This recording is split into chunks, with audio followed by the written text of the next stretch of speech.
Welcome to the ancient Egypt, a civilization known for its grandiosity. You've probably seen pictures of the pyramids, but did you know they were more than just massive tombs? Pyramids were precisely aligned with celestial bodies, and some say they even served as calendars. The point here is, they were not just structures, but a blend of art, science, and religion. In plain words, the pyramids in Egypt were like big fancy tombs where they buried their kings called pharaohs.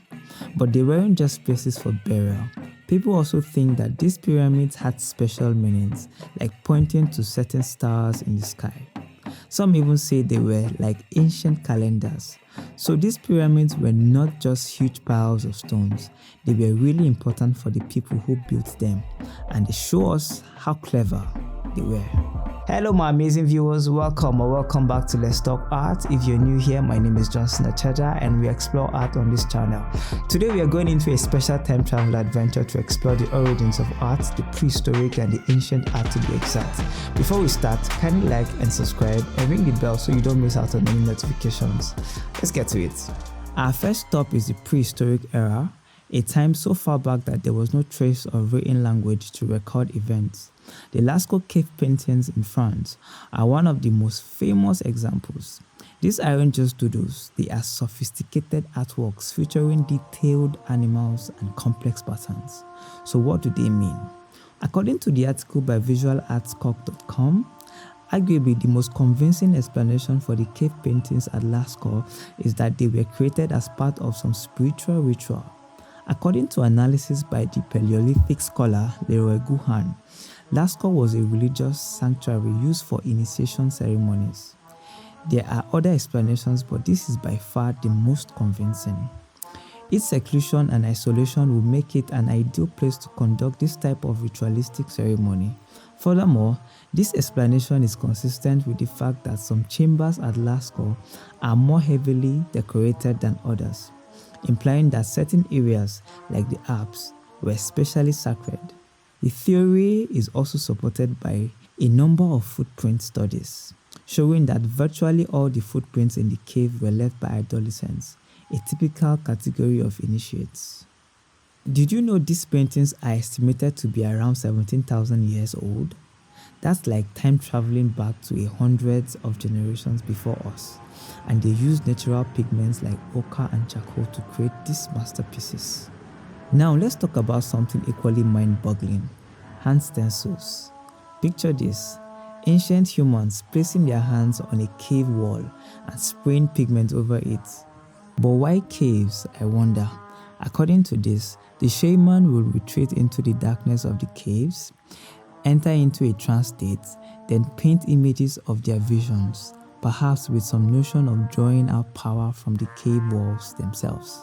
They made these colors using ground up minerals mixed with water or animal fat. These hand stencils were an ancient form of self-expression, like saying I exist or I was here. Our next icon of prehistoric art is the Venus of Willendorf. This tiny figurine, I'm sure it's not even as tall as your phone. It's a wonder.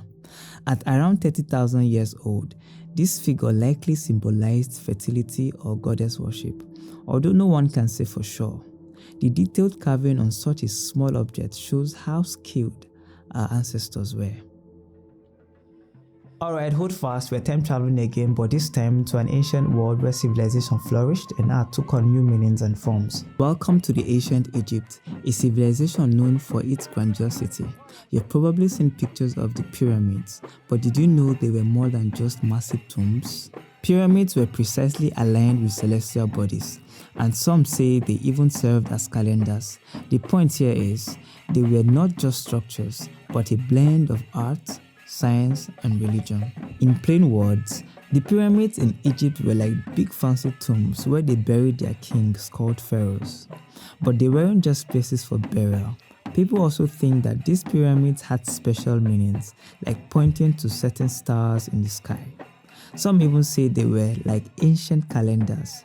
So these pyramids were not just huge piles of stones, they were really important for the people who built them, and they show us how clever they were.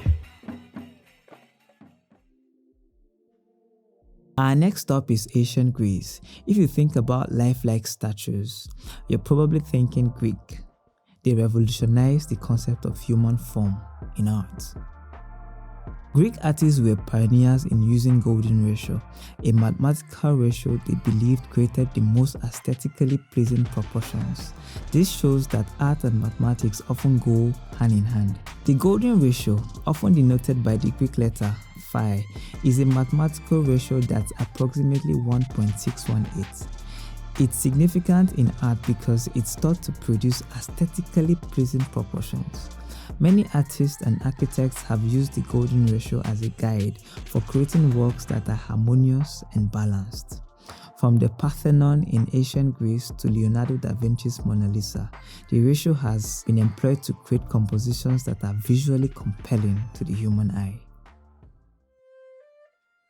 Our final destination today is ancient China. Meet the Terracotta Army, life-sized clay soldiers. Each unique in appearance, built for the first emperor of China. These figures were meant to protect him in the afterlife. I wonder how.